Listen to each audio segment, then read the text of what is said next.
श्री संतांचे या माथा चरणावरी साष्टांग हे करी दंडवत. विश्रांती पावलो सांभाळा उत्तरी वाढले अंतरी प्रेमसुख. ज्याचे जया ध्यान त्याची होय त्याचे मन. मनवनी अवघे सारा पांडुरंग दृढ धरा. प्रस्तुत प्रतिवर्षीप्रमाणे याही वर्षी आपण सर्वजण श्री क्षेत्र दशपूर म्हणजे चास ते श्री क्षेत्र पंढरपूर असा पायी प्रवास करत आषाढी वारीच्या निमित्ताने पंढरपुरात येऊन पोहोचलेलो आहोत. आजची असणारी हरिदिनीची पर्वणीची असणारी कीर्तनरूपी सेवा ही अकारण करुणा वरुणालय भक्तकाम कल्पद्रुम भगवान पांडुरंग परमात्म्याच्या अथांग करुणेनं त्याच्या दयेनं या सर्व संयोजक मंडळींच्या माध्यमातून आमच्या वाटेला आलेली आहे. सेवेकरिता निवडलेला अभंग जगद्गुरु तुकोबारायांचा आहे. तुकोबाराय अभंगाच्या माध्यमातून प्रकृतीचा एक विलक्षण असणारा नियम वर्णन करून सांगतात आणि त्या नियमाबरोबर आपल्या सर्वांना एक साधना पण सांगतात. काय सांगतात महाराज म्हणतात, आपलं मन ज्या गोष्टीचं चिंतन करतं, आपलं मन ज्या गोष्टीचं ध्यान करतं आणि त्याचं ध्यान करता करता चिंतन करता करता मनसुद्धा तद्रूपच होऊन जातं. हा एक नियम आहे प्रकृतीचा. म्हणून चिंतने तद्रूपता. मनानं ज्याचं आपण चिंतन करू आपलं मनसुद्धा तदाकार होऊन जातं. म्हणून असा जर नियम त्याने आहे तर आपण तो नियम आपल्या हिताचा करून घेऊ शकतो.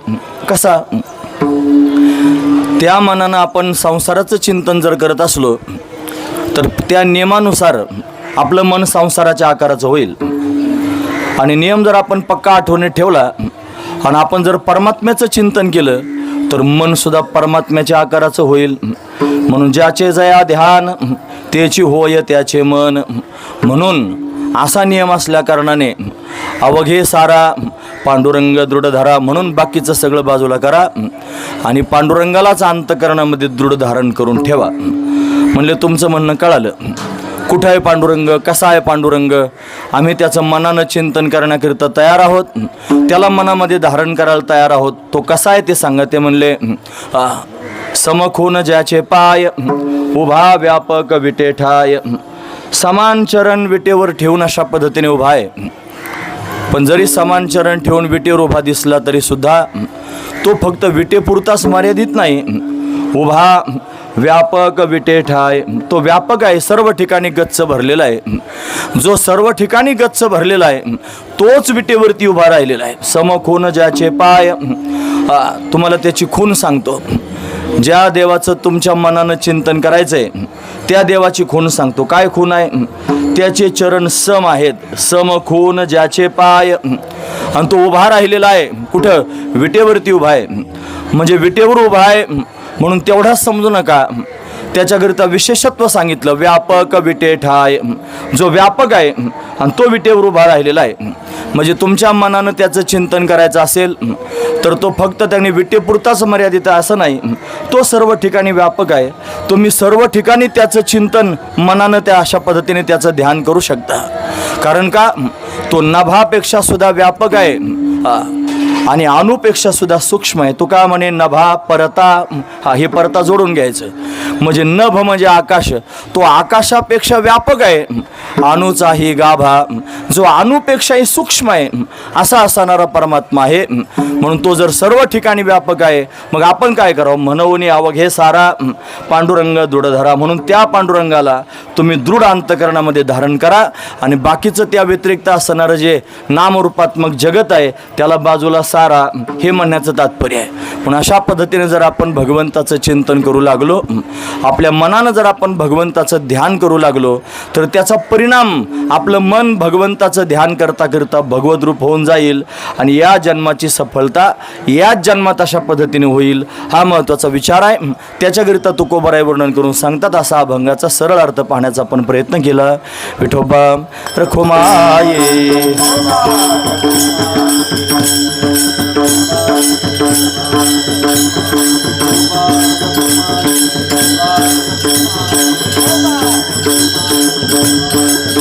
विठोबा रखुमाई, विठोबा रखुमाई.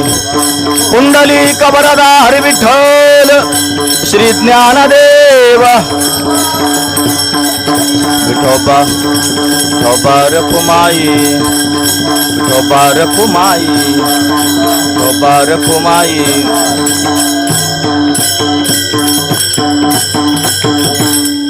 ज्याचे जया ध्यान त्याची होय त्याचे मन, मनवणे अवघे सारा पांडुरंग दृढ धरा. प्रस्तुत. प्रतिवर्षी आपण परमपूजनीय आदरणीय प्रातस्मरणीय वैकुंठवासी संत चरणरज गुरुवर्य बाबांच्या सानिध्यात श्री क्षेत्र बाळनाथगडापासून पंढरपुरापर्यंतचा प्रवास बऱ्याच वर्षांपर्यंत केला. कालांतराने बाबांनी दिंडी बंद केल्यानंतर चासकरांना आणि आणखी बाबांच्या सगळ्या भक्तांना गावगावच्या असं वाटलं दिंडी बंद होऊ नये, म्हणून सर्वांनी पुढाकार घेऊन बाळनाथगडावरून प्रस्थान करून चासपासून चालायला सुरुवात केली. आणि बाबांच्या दिंडीचा जो प्रघात आहे तो असाच त्यांनी सुरू ठेवला. आणि म्हणून तोच प्रघात आत्तापर्यंत आपण पाहतो आहोत. तीच जागा, तेच स्थान, तीच बाबांची असणारी ही आणि सगळी व्यवस्था, आणि त्याच्यामध्येच आपण जणू काही आता या ठिकाणी उपस्थित आहोत. खंत एवढीच आहे की या वर्षीच्या या कार्यक्रमामध्ये आणि बाबा मात्र नाहीत. म्हणजे शेवटी बऱ्याच वर्षांपासून बाबा जरी येत नव्हते पंढरपूरला, तरी बाबा गडावर आहेत तरीसुद्धा आपल्याला त्यांचं अस्तित्व इथंही जाणवत होतं. या खोलीत आल्यानंतर बाबांची बसायची जागा, बाबांचं स्थान, या सगळ्या गोष्टी डोळ्यापुढं अजूनही जशाच्या तशाच दिसतात. आणि म्हणून हे बाबांचंच वैभव आहे. फक्त या मंडळीने ते जिवंत ठेवलं. या सगळ्यांचे धन्यवाद केले पाहिजेत. फार महत्त्वाचा मुद्दा आहे. नाहीतर बंद झाली असती दिंडी, मग काय त्याने आपल्याला एकत्र यायला जागा राहिली असती. आणि म्हणून या सगळ्या मंडळींनी हे सगळं जिवंत ठेवलं. आणि सर्वांना त्या माध्यमातून परमार्थाचा आनंद अशा पद्धतीने घेता येतो. त्याच नियमानुसार आपण आलेलो आहोत. बाबांचं वैकुंठ गमन झालं. सर्वांना फार अंतकरणाला वेदना झाल्या. भाऊ म्हणायचे, लाख मरावेत पण लाखांचा पोशिंदा मरू नये. तो फार महत्त्वाचा असतो.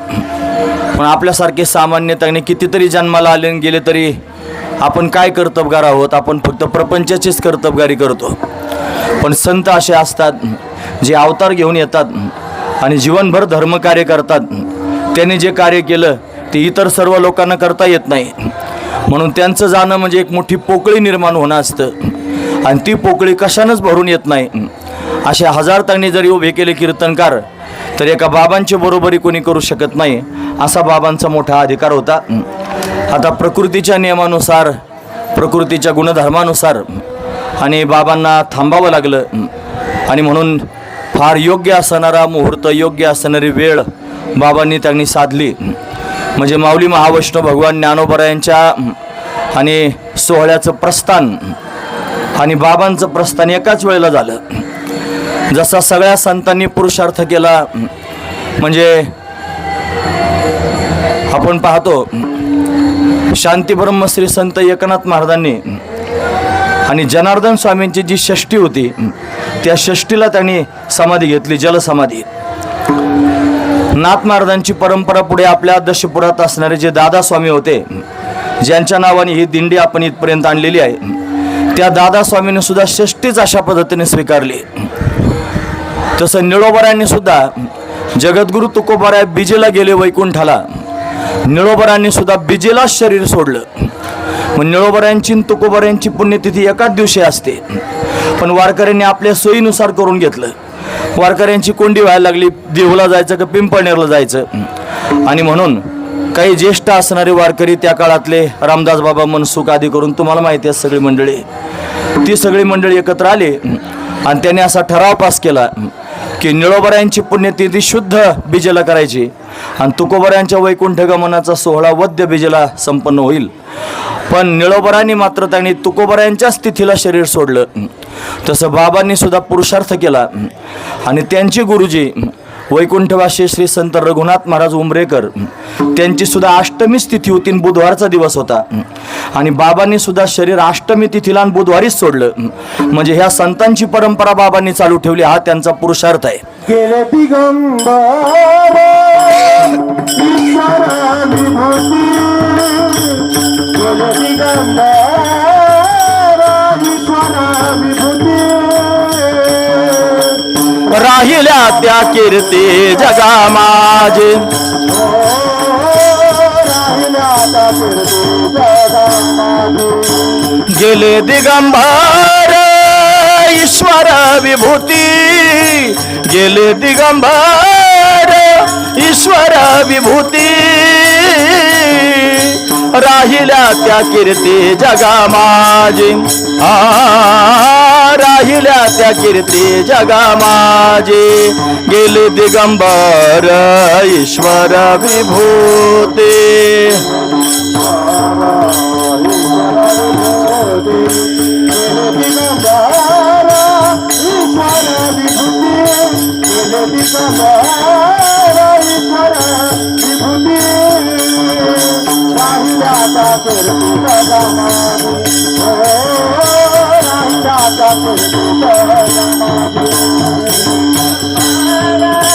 ईश्वर विभूती, गेले दिगंबर ईश्वर विभूती, राहिल्या त्या कीर्ती जगा माझी, जगा माझी, राहिल्या त्या कीर्ती जगा माझी.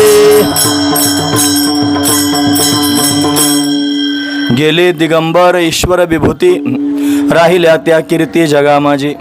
म्हणून ते ईश्वराची विभूतीच होते. त्यांचं कार्य त्यांनी पूर्ण केलं आणि त्यांच्या निजधामाला निज स्वरूपाला प्राप्त झाले. फक्त त्यांच्या कीर्ती मात्र शिल्लक राहिल्या. त्यांनी कीर्ती केली म्हणून कीर्तनातून त्यांचं वर्णन चालू आहे. आपल्यासारख्याचं कोण वर्णन करतं?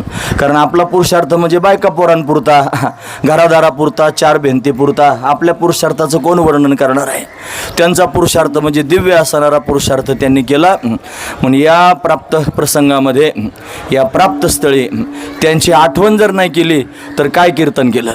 महत्त्वाचा विचार आहे. म्हणून त्यांची आठवण या स्थानावर होणं फार गरजेची गोष्ट आहे आणि ती अनेक वर्षानुवर्ष अशा पद्धतीने होत राहील. म्हणून बाबांचे फार उपकार आहे. तिथं बसले सगळे जे लोक आहेत त्यांनी बाबांना पाहिलंय, त्यांचं सानिध्य बऱ्याच लोकांना प्राप्त झालंय.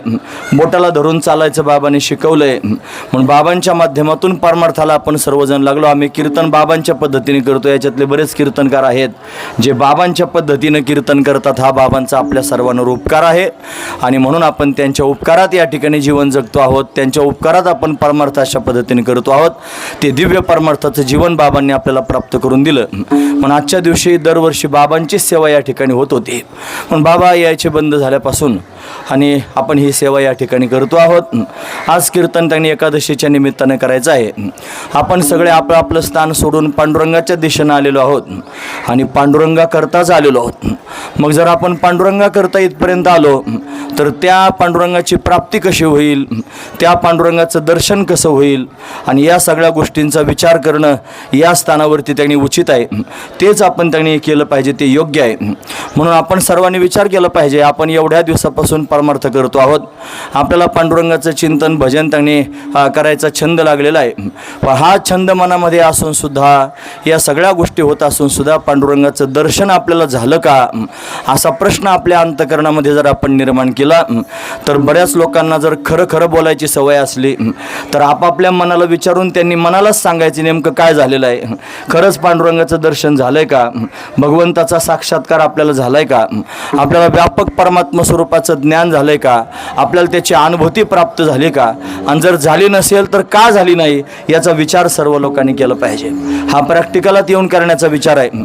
आपण सगळ्या जगाचा विचार करतो, ज्याचा करू नये त्याचा पण करतो. हा महत्त्वाचा विचार आहे. विचार करण्याचं कामच मन करतं महाराज. साधू संतांनी मनाला समजून सांगायचा प्रयत्न केला. अरे मना, नको वेडेवाकडे त्यांनी विचार करत बसू. मनाला त्यांनी अनेक प्रकारे समजून, ऐक रे जना, तुझ्या स्वहिताच्या खुना पंढरीचा राणा मना माझी स्मरावा. म्हणून लोकांनाही सांगितलं मनात पंढरीच्या राण्याचं स्मरण करा आणि मनालाही समजून सांगितलं काय काय करीतो या मना, काय काय करीतो या मना, परी हे नायके नारायणा, परी हे नायके के नारायणा, करू नये त्याची करी विवंचना, करू नये त्याची करी विवंचना. नेव पतना आदरिले, नेव पतना आदरिले, काय काय करीतो या मना, काय काय करीतो या मना. म्हणून मन जर आपलं ताब्यात नसलं तर आपण खऱ्या अर्थानं त्यांनी परमार्थाच्या शिखरापर्यंत जाऊ शकत नाहीत. म्हणून आपल्या मनामध्ये आपण कशा कशाचा विचार करतो या सगळ्या गोष्टींचा आधी विचार करा. तुम्ही ऐकतात ना सर्वजण, आता तास दीड तास आपल्याला बोलायचं आहे की नाही, झोपायचं नाही. म्हणून जरी तुम्ही दमले असले थकले असले तरी सुद्धा आता हे असंच त्यांनी ऐकायचं तुम्हाला तासभर तरी अजून. म्हणून आपल्या मनाला आपण समजून सांगितलं पाहिजे. मी फार शहाजूक नाही, मी पण माझ्या मनाला समजून सांगतोय. या अभंगातला जो उपदेश आहे ना, हा फक्त लोकांनाच आहे असं नाही, हा मला पण आहे. कीर्तनकारांना पण उपदेश धारण करायचा, टाळकऱ्यांनी पण उपदेश धारण करायचा, ऐकणाऱ्यांनी पण उपदेश धारण करायचा. आणि बारकाईनं विचार करायचा की आपण त्यांनी कशाचा विचार करतो, आपण कशाचं ध्यान करतो आणि ते ध्यान आपल्याला कुठपर्यंत घेऊन जातं. नियम पक्का लक्षात ठेवा. आपल्या मनामध्ये जर या नामरूपात्मक संसाराचं चिंतन असलं, या नामरूपात्मक जगताचं जर आपण ध्यान करत असलो तर मन असं आहे ज्याचं ध्यान करतं आणि तसंच होत असतं. या मनाचे एक निके, जे देखल या गोडीच्या ठाई सोके. या मनाचं एक गोष्ट चांगली आहे, काय त्याला जिथं गोडी लागते तिथं ते सोकतं आणि त्याच्यातच अडकून पडतं. हा महत्त्वाचा विचार आहे. रामदास स्वामींनी मनाला सांगितलं, मना सज्जना भक्ती पंथेची जावे, तरी श्रीहरी पाविजे तो स्वभावे. मना हे सज्जना भक्तीच्या मार्गाने चल तर तुला श्रीहरी प्राप्त होईल. म्हणजे मनाला उपदेश केला आणि मनाच्या माध्यमातून भगवंतापर्यंत जाण्याचा विचार आहे. कारण मन माणसाचं फार महत्त्वाचं आहे. तुकोबरायांचा एक अभंग आहे, ते म्हणतात, गती अधोगती मनाची हे युक्ती, मन लावा एकांती साधू संगे, जतन करा जतन करा धावते सैरा ओढाळते. मान अपमान मनाचे लक्षण, लाविल्या ध्यान तेची करी. तुका म्हणे मन उतरी भवसिंधू, मन करी बंधू 84चा. मनच भवसिंधूतून उतरून नेतं आणि मनच 84 लाख योनींमध्ये फिरायला लावतं. म्हणून संपूर्ण परमार्थाचं सार जर काय असेल तर आपलं मन आहे. म्हणून मन ज्याला आकळता आलं, मन ज्याला जिंकता आलं तोच परमार्थात येतो. महाराज म्हणतात, मनुराजा एक देहपुरी, असे नांदतो त्यासी दोघी नारी, पुत्र पौत्र सहोदर भारी, तेने कृपा केली आम्हावरी गा. मनवणी आलो या देशा, नाहीतरी होतो हिंडत दिशा. असं त्यांनी वर्णन आपण पाहतो. म्हणून मनरूपी राजा आहे, त्याला 2 असणाऱ्या पत्नी आहेत आणि त्याचा संपूर्ण असणारा विस्तार आहे. आणि असं असणारं मन जर प्रसन्न झालं आणि ते आपल्या बाजूने जर झालं तर आपण परमार्थाच्या शिखरावर जाऊ शकतो. मन करा रे प्रसन्न सर्वसिद्धीचे कारण. पुढं काय, बंध अथवा मोक्ष अथवा बंधन. म्हणून मनानंच बंध आणि मोक्षापर्यंत जाता येतं. म्हणून मन प्रसन्न करा. मनाची प्रसन्नता जर प्राप्त करून घेतली तर तोच मनुष्य भगवंतापर्यंत जाऊ शकतो. म्हणून इथं बसल्या बसल्या सगळ्यांनी आत्मपरीक्षण करायचं माझ्यासहित. आपण कोणाकोणाचं ध्यान करतो, आपण मनानं कोणाकोणाचं चिंतन करतो. जर आपण रात्रंदिवस पांडुरंगाचं चिंतन करत असलो तर हा उपदेश तुमच्याकरता नाही. जे रात्रंदिवस पांडुरंगाचं चिंतन करतात ते करतच आहेत ना, त्यांच्याकरता कशाचा उपदेश. जे रात्रंदिवस परमात्म्याचं चिंतन करीत नाहीत, जे अन्य गोष्टींचं चिंतन करतात आणि त्यांच्याकरिता असणारा हा उपदेश आहे. तुम्हाला देव पाहिजे ना, म्हणले पाहिजे. तुम्ही देव प्राप्त करण्याकरिता निघालात ना, म्हणे निघालो. मग देव प्राप्त झाला का, म्हणले अजून नाही प्राप्त झाला. मग का नाही प्राप्त झाला त्याचं कारण सांगितलं. त्याचं कारण काय आहे, तुमचं मन देवाचा विचार करीत नाही, तुमचं मन देवाचं ध्यान करीत नाही. तुम्ही बाहेरून सगळ्या प्रक्रिया देवाकरताच चालू आहेत. तुमचा गंध देवाकरताच आहे. लांबलचक 9 एकर 7 गुंठे. तुमच्या शेंड्या वाढवलेल्या भल्या मोठ्या मोठ्या. तुम्ही त्यांनी बाहेरून बाह्यांगानं माळा फार मोठ्या मोठ्या. हे सगळं बाहेरून कोणाकरता चाललेलं आहे, देवाकरता. आणि आतमध्ये चिंतन कोणाचं चाललेलं आहे, बाह्य असणाऱ्या नामरूपात्मक जगताचं, मग ते कोणी असो, कोणतंही चिंतन असो, ते ठराविक गोष्टीचं चिंतन असं नाही, कोणत्याही गोष्टीचं चिंतन करा. या जगतात तुम्ही कायम ऐकत असता, परत एकदा ऐका, या जगामध्ये अस्तित्व परमात्म्याचं आहे. या जगतामध्ये जो भासतो आहे तो परमात्माच भासतो आहे, आणि जो प्रियत्व परमात्म्याचंच आहे. इथं जर कडक ऊन असतं ना आता, तर मग तुम्हाला बसवलं नसतं, पण सावली आहे ना, ही सावली तुम्हाला प्रिय वाटते, है की नाही. हे जे प्रियत्व आहे, हे प्रियत्व परमात्म्याचं आहे, म्हणून ते परमात्म्यानं दिलेलं आहे. म्हणून त्यांनी अस्तित्व परमात्म्याचं आहे, भातित्व परमात्म्याचं आहे, प्रियत्व परमात्म्याचं आहे. फक्त नाम आणि रूप मात्र प्रकृतीचं आहे. म्हणून नामरूपात्मक असणारे हे जगत आहे, याच्यामध्ये अनेक घटक आहेत. परमात्मा मात्र त्याच्यापेक्षा वेगळा आहे. नामरूप संबंधू जाती क्रिया भेदू हा आकाराशीच प्रवादू वस्तुशी नाही ज्ञानोबराय म्हणतात. नाम रूप आणि संबंध, जाती क्रिया आणि भेद हे सगळे आकाराच्या ठिकाणी असतात, हे वस्तूच्या ठिकाणी नाही, म्हणजे परमात्मा स्वरूपाच्या ठिकाणी हे नाही. मग तुम्ही काय करायचंय, नामरूप संबंध जाती क्रिया भेद या सर्वांना बाजूला करायचं, आणि त्याच्या आतमध्ये असणारी जी परमात्मा वस्तू आहे त्या परमात्मा वस्तूला स्वीकारायचं. जसं निरक्षरी विवेक असतो की नाही, जसा हंस नावाचा पक्षी असतो, त्याला एका वाटीमध्ये दूध आणि पाणी एकत्र करून दिलं प्यायला, तो काय करतो, त्यातलं फक्त दूध पिऊन घेतो आणि पाणी तसंच ठेवतो. तसं आपण सुद्धा साधू संतांनी शास्त्राने सांगितलेले विचार धारण करावे, आणि तो जसा हंस आहे तसं परमहंस स्थिती आपण प्राप्त करून घ्यावी. आणि या दिसणाऱ्या जगामधून आणि नामरूपात्मक त्यांनी संपूर्ण प्रपंच पाण्यासारखा आहे तो बाजूला करावा, आणि सच्चिदानंद स्वरूप असणारं परमात्म्याचं आहे त्याचं ग्रहण करावं. असं ज्याला करता येईल आणि त्या सच्चिदानंद स्वरूपाचं जो ध्यान करेल तोच परमात्मा स्वरूपापर्यंत जाईल, हा महत्वाचा विचार आहे. म्हणून नियम सांगायला सुरुवात, मना लागलिया छंद मना, गोविंद गोविंद मना लागलिया छंद, मना लागलिया छंद, मना लागलिया.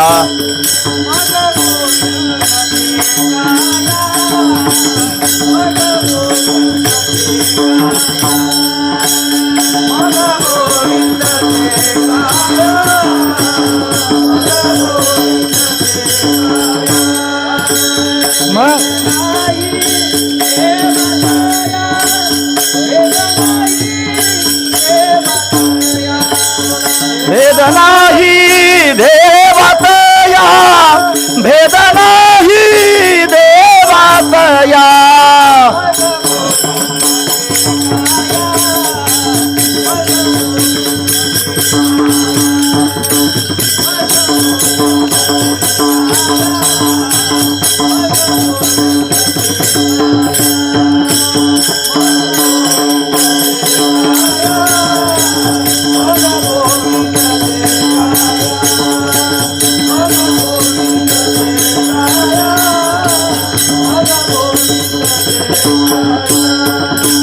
भेद नाही देवात या, भेद नाही देवात या, भेद नाही देवात या, भेद नाही देवात या.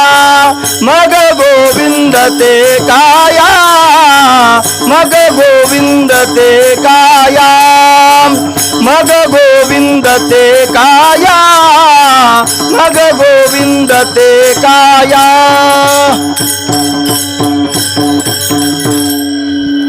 गोविंद गोविंद मना लागलिया छंद, मग गोविंद ते काया, भेद नाही देवातया. जर गोविंदाचा छंद मनाला लागला तर मग मात्र त्यांनी महाराज काया सुद्धा गोविंद रूप होते, आणि तो चिंतन करणारा सुद्धा गोविंद रूपच होतो. मग गोविंद ते काया, भेद नाही देवातया. दोनदा म्हणायचं काय काम आहे, कारण काया आणि सच्चिदानंद स्वरूप असणं किंवा ईश्वरांश जीवा विनाशी चेतन अमल सहज सुखराशी. म्हणून ईश्वरांश आहे जीव, तो चैतन्य स्वरूप आहे, म्हणून तो चेतन आहे आणि शरीर जड आहे, म्हणून जड चेतनाचा विचार मांडला. म्हणून जर भगवंताचं चिंतन मनानं करायला लागले तर काय काया सुद्धा गोविंद रूप होईल आणि चिंतन करणारा जीव सुद्धा परब्रह्म स्वरूप असल्या कारणाने त्याला त्याचा बोध प्राप्त होईल. म्हणून गोविंद ते काया भेद नाही देवातया हा महत्त्वाचा विचार आहे. म्हणून साधू संतांच्या संगतीत गेल्यावर हा विचार प्राप्त होतो. परमात्म्याला जाणण्याचा विचार आहे आणि इथंच त्यांनी तो जाणता येतो, दुसरीकडे जाणता यायचं नाही. देव म्हणून हिंडत बसणारे सगळे लोक, त्यांना देवाचा पत्ता संतांनी सांगितला. कशाला फिरतो म्हणले, देव देव म्हणून व्यर्थ का फिरशी. तुझ्याजवळ देव आहे तो देव बघ, तुझ्या आतमध्ये देव आहे तो देव बघ, त्या देवाची जाणीव करून घे. संत त्याला सांगतात आवर्जून. म्हणून त्या देवाला पाहावं, त्या देवाला जाणावं आणि त्या देवाचं ध्यान करावं. आणि जर त्या देवाचं ध्यान कराल तर तुम्ही आणि देव वेगळा राहणार नाही, तुम्ही देवरूप होऊन जाल. म्हणजे तुम्ही देवाची बार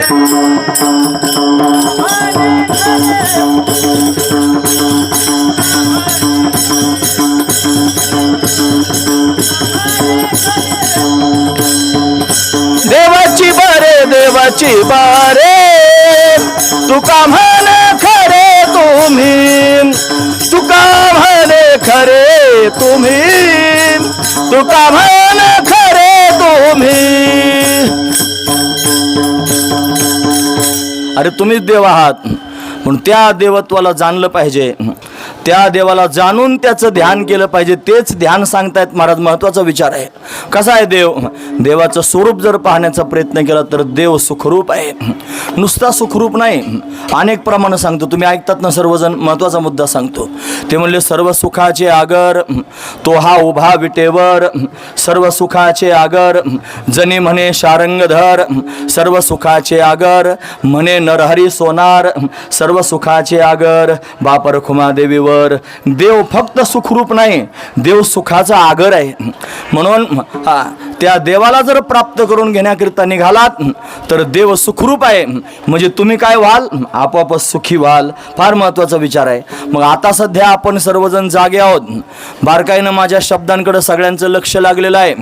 मला सांगा, आपण प्रपंचात राहतो, सगळेजण सुखी आहोत ना?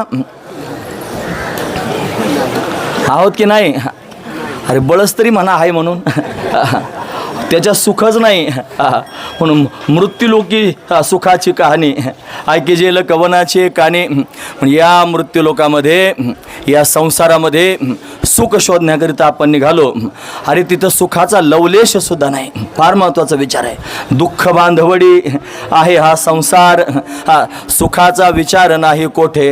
म्हणून दुःखानंच बांधलेला हा संसार आहे. लोक चेहऱ्यावर मुलामा घेऊन फिरतात, फार छान दाखवतात. काही लोक फार हटिवादी असतात महाराज. किती आतमध्ये धुमस असलं तरी चेहऱ्यावर दाखवायचे नाहीत. तेव्हा फार छान, फार छान. तू छान कशाचं येडे, आत काय जळते तुलाच माहिती आहे. फक्त धूर निघत नाही, नाही तर जळायचं काम आतमध्ये सुरूच आहे. हा महत्त्वाचं. तोंडावर काय दाखवता ते जीवनामध्ये प्रत्यक्ष असलं पाहिजे. सुख आतमध्ये, ते जर सुख आतमध्ये प्रगट झालं तर कसल्याही प्रसंगामध्ये मनुष्यत्व गुण राहतो. नंतर त्या संसाराच्या दुःखाने त्यांनी झपाटून जातो. तो त्याने उभा राहू शकत नाही, अशी अवस्था त्याला प्राप्त होते. फक्त तो भाव अंतकरणात सुखरूपतेचा जर प्राप्त झाला असला मग त्याला कोणी डळमळीत करू शकत नाही. महत्त्वाचा मुद्दा आहे. मग तुमच्या तोंडाने तुम्ही आता कबूल केलेला आहे, संसारात तुम्ही घरी असताना सगळेजण सुखी नाहीत. म्हणजे काय आहात, दुःखी आहात. दुःख कोणाचं स्वरूप आहे, संसाराचं स्वरूप आहे. संसार असत आहे, जड आहे आणि दुःख रूप आहे. संसाराचं काय स्वरूप आहे, असत, जड आणि दुःख रूप. आणि परमात्म्याचं स्वरूप काय, सत, चिद आणि आनंद. तीन गोष्टी दोन्हीकडे सांगितल्या. परमात्मा सुखरूप आहे आणि संसार दुःखरूप आहे. आणि आपण सर्वजण काय आहोत, दुःखी झालेलो आहोत. का दुःखी झालेलो आहोत, त्याचं कारण आहे. त्याचं कारण असं आहे की आपलं मन दुःखरूप संसाराचं चिंतन करतं. नियम काय आहे, ज्या मनाला ज्याचं ध्यान लागलेलं असतं ते मन तसंच होतं. हा महत्त्वाचा विचार आहे. परत एकदा ऐका, मनाला ज्याचं ध्यान लागलेलं असतं ते मन तसंच होतं. मग आपलं मन जर सगळ्यांचं दुःखी झालेलं आहे, त्या अर्थी आपण ध्यान कोणाचं करतो, दुःखरूप संसाराचं ध्यान करतो. इथंच आहे मेघ, हाच मुद्दा आहे. सगळं पाणी एवढ्याच जागेवर मुरतंय. नुसतं डाळीत काळं नाही, सगळी डाळच काळी आहे. हा महत्त्वाचा विचार आहे. फक्त डाळीत काळं नाही, सारी डाळ काळी झालेली आहे. का, आपण सगळे फक्त संसाराचं चिंतन करतो. कोणाचंच करू नका. तू म्हणाल तू बुवा आहेस, चांगलं कीर्तन सांगतो, तुझं चिंतन माझं काय करता चिंतन? माझं चिंतन केलं तरी संसारच आहे. हे जर त्यांनी माझं चिंतन करत बसाल तर जसं मी आहे त्यांनी दुःखात अडकलेलं तसे तुम्ही पण दुःखात अडकून पडाल. चिंतन कोणाचं करायचंय? ते नामरूपाच्या पलीकडे असणारं जे तत्व आहे ना त्याचं चिंतन करायचं. त्याच्याकरता ओव्या सांगितल्यात मी तुम्हाला. नामरूप संबंधू जाती क्रिया भेदू आकाराशीच प्रवादू वस्तूशी नाही. मग ती वस्तू नामरूपाच्या पलीकडची आहे. म्हणून चिंतन जर करायचं असलं, ध्यान जर करायचं असलं तर त्या वस्तूचं करावं. आपण त्याचं ध्यान करीत नाहीत, आपण त्यांनी संसाराचं ध्यान करतो आणि म्हणून आपण दुःखी झालेलो आहोत. म्हणून नियम तुकोबार आहे त्याच्याकरिता वर्णन करून सांगतात. ज्याचे जया ध्यान, ज्याचे जया ध्यान,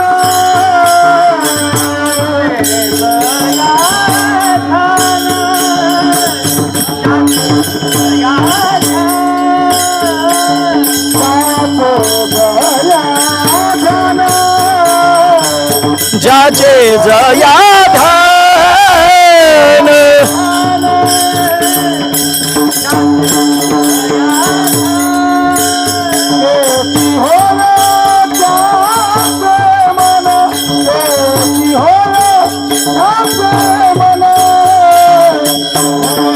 अवघे सारा मनवुनी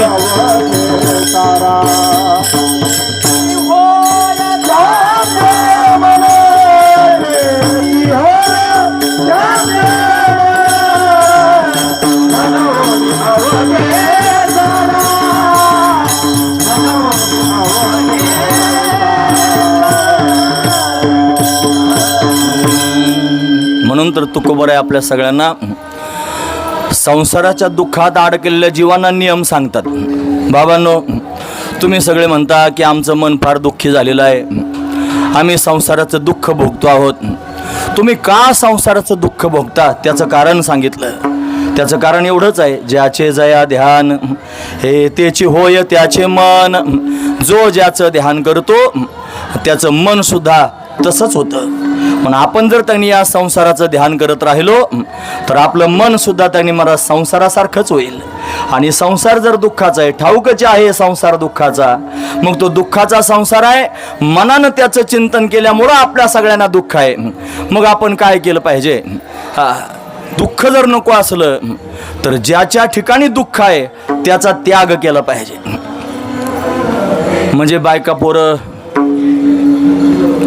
ऐकता का नाही ऐकत? म्हणजे बायका पोरं, अरे कोणीच कसं बोला ना, मौन धरलं का काय एकादशीचं? म्हणजे बायका पोरं, हा हे बघ ही म्हणली, तुला काही राहिलंच नाही आता काय म्हणशील तू तरी. म्हणजे सगळं झाल्यावर म्हणते सोडून द्यायचं असं आहे. म्हणजेच याच्यापासून वेगळं व्हायचं. ऐका माझं म्हणणं. मग द्यायचे का सोडून बायका पोरं तुझं म्हणणं ऐकून? नाही ना. असे सोडून दिले तर मग तुम्हाला फार वेदना सहन कराव्या लागतील. ज्यांना सोडून द्याल त्यांना वेदना सहन कराव्या लागतील. संधी साधा, संधी साधा. काय संधी साधा? भोगावे न त्यागावे दोही ठाई विभागावे. संधी साधा. काय संधी साधायची? त्यांच्यात राहा पण त्यांचे राहू नका. नाही कळालं? त्यांच्यात राहा पण त्यांचे राहू नका. हे सांगते तुम्हा वेगळं निघा, हा सांगते तुम्हा वेगळं निघा, हा वेगळं निघून संसार बघा. हे सांगते तुम्हा सिराया वेगळं निघा, वेगळं निघून तुम्ही संसार बघा. सांगते तुम्हा सिराया वेगळे निघा, निघून तुम्ही संसार बघा.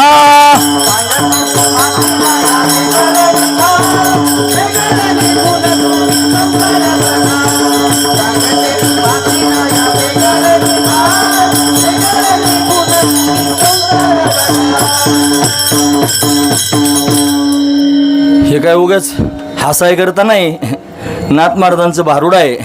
ते म्हणतात सांगते तुम्हा वेगळं निघा, वेगळं निघून संसार बघा. याचा अर्थ काय होतो? म्हणजे घरात भांडणं करायचे आणि बायकोने नवऱ्याचे कान भरायचे आणि नवऱ्याला सांगायचं वेगळं निघा आणि मग आपला आपला संसार बघा, असा अर्थ लावतात लोक. तसा नाही त्याचा अर्थ. त्याचा अर्थ असा आहे, या संसारातच राहा पण संसारापासून वेगळे व्हा आणि वेगळं होऊन संसाराकडे बघा. मग तुम्हाला कळेल हा संसार असत आहे, जड आहे आणि दुःखरूप आहे.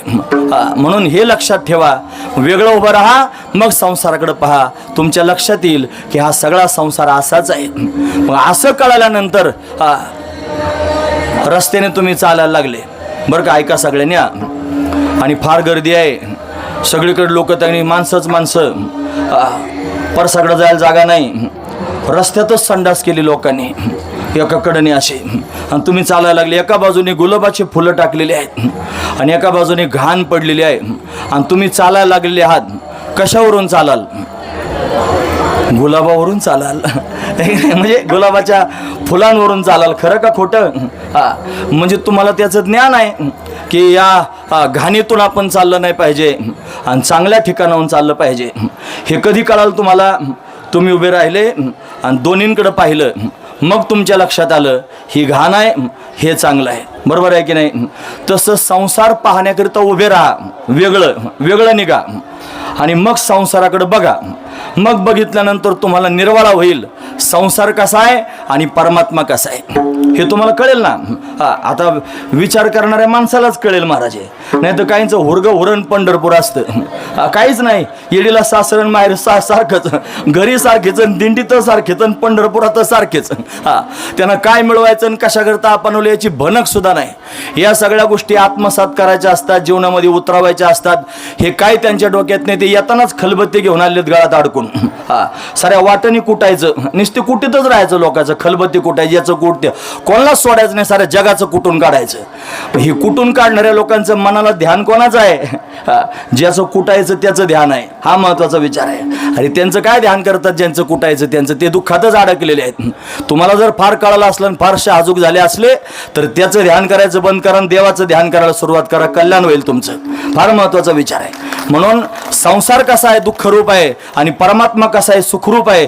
हे बाजूला उभं राहिल्यानंतर कळेल आणि कळाल्यानंतर विवेक धारण करून निर्णय करता येऊ शकतो. आणि निर्णय करून जर त्यांनी महाराज मनानं ऐकलं तर मन त्यांनी त्या मार्गावर चालायला सुरुवात केली. म्हणून नियम सांगितला, हे बघ मना, तू ज्याचं ध्यान करशील तू तसाच होशील. म्हणून ज्याचे जया ध्यान त्याची होय त्याचे मन.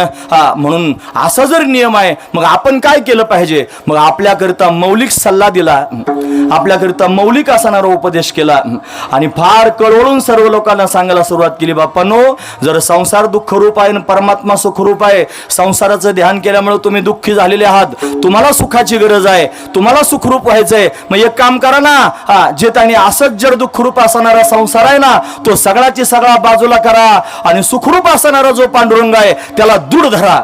मानवोनी अवघे सारा, मानवोनी अवघे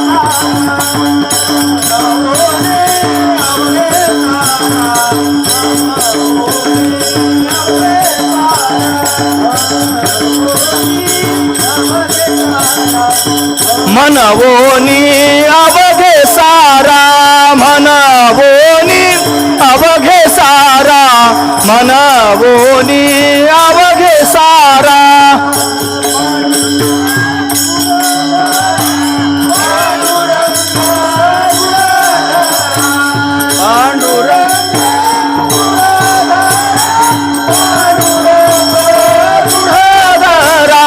मनवोनी अवघे सारा, मनवोनी अवघे सारा, मनवोनी अवघे सारा, मनवोनी अवघे सारा.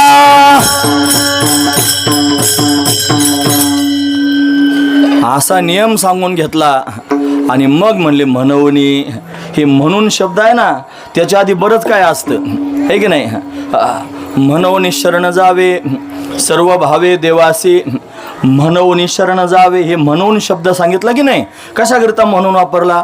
तुम्ही मनुष्य झालेले आहात, तुम्हाला भगवंताला शरण जाण्याचं ज्ञान आहे म्हणून शरण जा. भगवंताला तुम्हाला इंद्रिय दिलेले आहेत, त्याच्या माध्यमातून भजन करता येतं म्हणून शरण जा देवाला. तुम्हाला आयुष्य दिलेलं आहे आणि ते आयुष्य भगवंताच्या भजनाकरिता मिळालेलं आहे म्हणून शरण जा देवाला. तुम्हाला बुद्धी दिलेली आहे विचार करण्याकरिता. गाढवा कुत्र्यांना पण बुद्धी आहे, पण ती फक्त सामान्य बुद्धी आहे, खाण्यापिण्यापुरती. आहार निद्रा भय मैथून सर्व योनी समसमान परी मनुष्य देहेचे ज्ञान विशेष जाणते आहोनी. गाढवा कुत्र्यांनाही बुद्धी असते, बैलांना सुद्धा बुद्धी असते. बैल फार हुशार असतात. खरं सांगतो, बैल जर झुपायचा असला तर त्याला फक्त त्याच्या त्या खुटीवरून सोडायचा, त्याचा कासरा हातात धरायचा, बैलगाडीच्या जवळ जायचं आणि बैलगाडीच्या धुऱ्या अशा उचलून धरायच्या. बैलाला म्हणायची गरज पडत नाही त्याच्यात मुंडकं घाल म्हणून. त्याला बरोबर कळतं का आपल्याला याच्याकरताच आणलेलं आहे. ते बरोबर समोर येतं का त्याच्यात मुंडकं घालतं आणि स्वतःच्याच आणि इच्छेनं त्यांनी स्वतःच्या खांद्यावर जू घेतंय आणि ते ओढायला सुद्धा सुरुवात करतंय. मला फार महत्त्वाचा विचार आहे. म्हणजे बैलाला बुद्धी असल्याशिवाय होतं काही? खरं सांगा. 2 बैल आहेत, एकाचं नाव राजा ठेवलं आणि दुसऱ्याचं नाव सर्जा ठेवलं. असे जुने हे नाव आहे ते. जरा सर्जा राजा अशी जोडीच त्यांनी होती की नाही. राजा म्हणलं की सर्जा येत नाही, राजाच येतो. सर्जा म्हणल्यानंतर राजा येत नाही, सर्जाच येतो. त्याला कसं काय कळतं? त्याला झाक मारली म्हणून. अशी एक गोशाळा पाहिली मी, म्हणजे व्हिडिओ पाहिला होता त्याचा बऱ्याच दिवसापूर्वी, की त्या गोशाळेमध्ये जेवढ्या गायी आहेत त्या सगळ्या गायींना नावं ठेवलेली आहेत. सगळ्या गायींना नावं होते आणि आता त्या गायीची धार काढायची. त्या गायी तिकडं मुक्त गोठ्यात आहेत.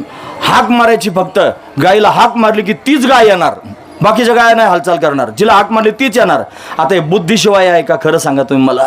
म्हणजे गाढवाला बुद्धी असते, बैलाला बुद्धी असते, मांजर कुत्र्याला बुद्धी असते. कुत्र्याला काही कमी बुद्धी असते का? कुत्र्याला मालक करतो, कुत्र्याला परका माणूस कळतो. नाही तर मग जर त्याला कळत नसतं तर मालकावरही भुकला असतं. मालकाच्या समोर लोंडा घोळायला सुरुवात करतं, बाकीच्या लोकांच्या अंगावर धावून जातं. हे बुद्धीशिवाय होतं का? कुत्र्याला सुद्धा बुद्धी असते, बैलाला सुद्धा बुद्धी असते. पण एवढे बुद्धिमान बैलन कुत्रे असून सुद्धा पंढरपूरची वारी करीत नाहीत. खरं सांगा तुम्हाला, कधी कुत्र्यांचं टोळकं पंढरपुरात निघालं पाहिलं का तुम्ही? कुत्र्यांनी बैठक घेतली आणि निर्णयच केला तर पंढरपूरची वारी करायची आणि सगळे कुत्रे पंढरपूरला आले. कुत्रे पंढरपूरला जात नाहीत. जर आलंच एखादं मागं लागून तर बाकीचे कुत्रे त्याला पुढे जाऊ देत नाहीत. त्याच्या हाव करून ते तिथूनच मागं पाठवतात, त्याला पुढे येऊ सुद्धा देत नाहीत. म्हणजे कुत्र्यांना वारी करता येत नाही, बैलांना वारी करता येत नाही, गाढवांना वारी करता येत नाही. बळद जर बैल आणले ना वारीला जुपून रथाला तर येऊ शकतात. बळच बैल वारीला येऊ शकतात. म्हणजे बैल वारीला येऊ शकतात. बळच आणले तर वारीला येऊ शकतात. फार महत्वाचा विचार आहे. मनानं नाही, मनाने येत नाहीत ते. मला हे सांगायचं, म्हणून तुम्हाला मनुष्य शरीर प्राप्त झालं म्हणून भगवंताची शरणागती करा. तुम्हाला इंद्रिय प्राप्त झाले म्हणून भगवंताची शरणागती करा. तुम्हाला बुद्धी दिली म्हणून भगवंताची शरणागती करा. तुम्हाला आयुष्य दिलं म्हणून भगवंताची शरणागती करा. भगवंताची शरणागती करण्याची गरज आहे म्हणून भगवंताची शरणागती करा. किती म्हणून शब्दानं सांगितलं. म्हणून शब्दाच्या आधी एवढं दडलेलं आहे. तसं तुकोबाराय सुद्धा या अभंगामधून म्हणून शब्दाची योजना करतात. म्हणूनी हा शब्द का बरं? आधी नियम सांगितला, ज्याचे जया ध्यान त्याची होय त्याचे मन. असं सांगून घेतलं. का सांगितलं? आपल्या सगळ्यांचे चेहरे पाहिले. जरी आपण पंढरपुरात आलो असलो तरी बाहेरून जरी पंढरीचा तात्पुरता आनंद भेटत असला तरी आतमध्ये फार धुमसतंय, फार दुःख त्यांनी साचवलेलं आहे. ते सर्वज्ञ असल्या कारणाने त्यांना ते कळालं आणि कळाल्यानंतर त्यांना आपल्याला सांगावं असं वाटलं. तुम्ही सुकलात. का सुकलात? तुम्ही दुःखामुळे सुकलात. तुम्हाला दुःख का झालं? त्याचं कारण दुःख देणारं मन आहे. मनानं तुम्ही दुःखी झालेले आहात. मन कसं काय तुमचं दुःखी झालं? ऐकतात ना तुम्ही सगळेजण? या महाराज. विठोबा रखुमाई